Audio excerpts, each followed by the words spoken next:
the Baltimore Ravens nose tackle. He's Haloti Ngata back on the show. Now, before I play nice with you, Haloti, I got to bring back an uncomfortable moment for me at the Super Bowl in New Orleans as you guys were out to dinner that night. Remember, you're at the steakhouse, and I walk by after I'd met you and your lovely wife at the Preakness. We had a great conversation, and all of a sudden I see you, and I go, Haloti, how are you? And then you kind of looked up as you were chawing on like your fourth steak or something. You went, And then I went, uh-oh. Then I just kept walking. Yeah, it was Super Bowl week. Do you remember that? I actually don't remember that. You were locked in on that steak. I must have been because real focused on how good it probably was. I think that's all you did. I went, uh-oh. Just keep moving on. No, if I saw you, Dan, I would have definitely sympathized. What could you put away on a bet if we went to a steakhouse? If I went to, it's I hardly go to steakhouses, but when I do, I go crazy. But I have a little brother that's younger than me that can put away a porterhouse for two and still eat, and I'm done. So that's probably porterhouse for two. He's younger than you. Is he bigger than you? No, he's not bigger than me. Wow, but he could put away a porterhouse for two. Yeah, man. Did you watch the ending last night of the game with the Patriots? And I did. Panthers? I did watch the ending of the game. Okay, what'd you think? It's tough. I think it's me being biased, a defensive player, uncatchable ball. I think it's way off. There's no way he could have caught it anyways because it was like 3 or 4 yards underthrown. So, but at the same time, there could have been a holding call.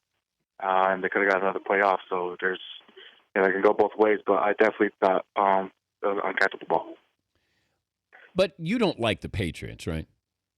Yeah, that's true. Okay, so we'll factor that in. What is it about the Patriots that all the Ravens, especially Suggs, you guys hate New England? Why? It's just we just created a rivalry that we play each other every year because we're usually one of the top in in our own divisions, and we just kind of created a little rivalry. They beat us in the AFC Championship 2 years ago, and we beat them last year. So it's we respect them, but we definitely don't like them at the same time.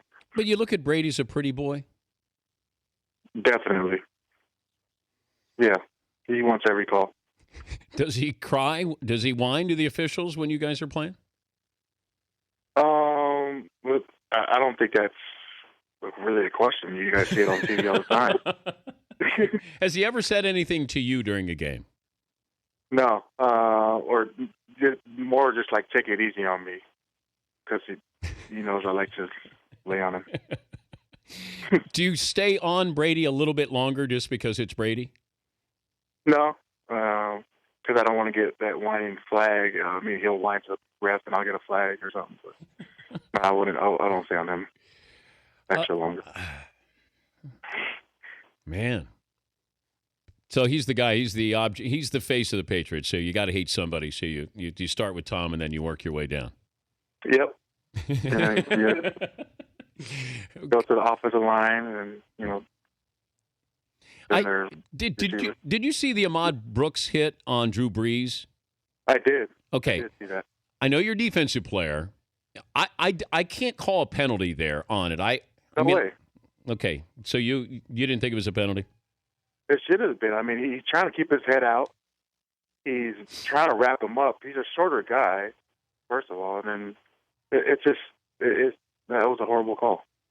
Well, I'm trying to figure this out. As a defensive player, it seems to change, and it might change with the officiating crew, but where you're allowed to hit and not allowed to hit, I'm all for protecting quarterbacks that, let at least be fair with cheap shots there. But that one, to me, just looked like football.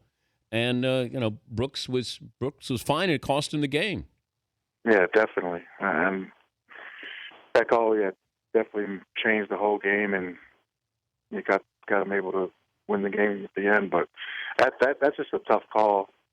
Not even a tough call. I think that was a horrible call. Just you know, I think we're trying to protect the quarterbacks too much sometimes, but you know, it is what it is, and we gotta, you know, try to play it out and get off the field. He's Haloti Ngata, the Ravens nose tackle, joining us, Dan Patrick Show. Are you buying into what Ray Lewis and Terrell Suggs say that with the Super Bowl last year? I haven't heard you say this publicly, but that maybe the league had it in for you guys, and they created this power outage to allow the Niners to maybe regroup and come back?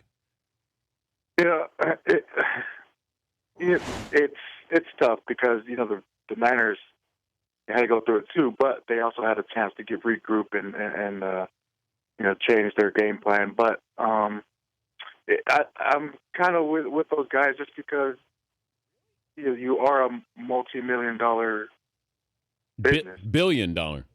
Yeah, exactly. Billion dollar, exactly. And to have a power outage in the middle of a Super Bowl game is just kind of crazy, I think. And wait, you think the commissioner or somebody with the league did this on purpose?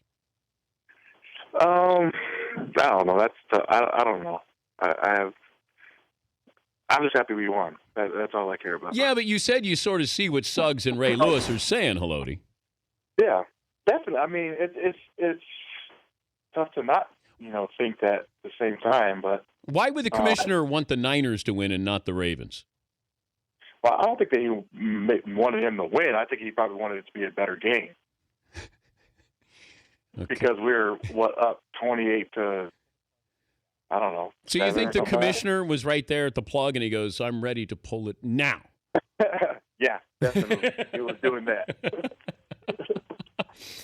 I don't see that at all. I think the NFL got embarrassed by that power outage. Yeah. And look, you guys were the better team that day. It didn't matter what they did. They could have had that game, you know, they could have started it a week later and it wouldn't have mattered. You guys were the better team. Yeah, I mean, definitely. I mean, I'm just happy we won the game. And that power outage definitely affected the game. And I'm just glad we came out on top. What size is your ring? 15. 15. And the average hand would be what? For average player, probably like a 10, maybe. Can your wife wear it as a bracelet? No, maybe my kids can, but not my wife. I'm going to be in Baltimore for Thanksgiving. For you guys are hosting the Steelers, and yep. You know, I know how we are when you're eating, so I didn't want to, come up to you when you're eating, but, I sort of have no place to go for Thanksgiving. Oh, you're welcome. You're welcome to my house. Really? Yeah. Okay, what's on the menu? I don't know. It's turkey, ham. But how big is that turkey? You know, is it like 75 pounds or something? Well, last year we had this huge old turkey, and we had so many leftovers. So we're trying to find that happy medium where we can have not as many leftovers. Well, I know you're doing something with Troy Polamalu, aren't you? Yeah. Leading up to Thanksgiving? Yeah, we are. We're doing a food drive, actually. Our cities going against each other, Baltimore versus Pittsburgh, you know, and we also play a football game on Thanksgiving. But, starting, I think, this Thursday to next Thursday, we're doing a food drive, and it'll be a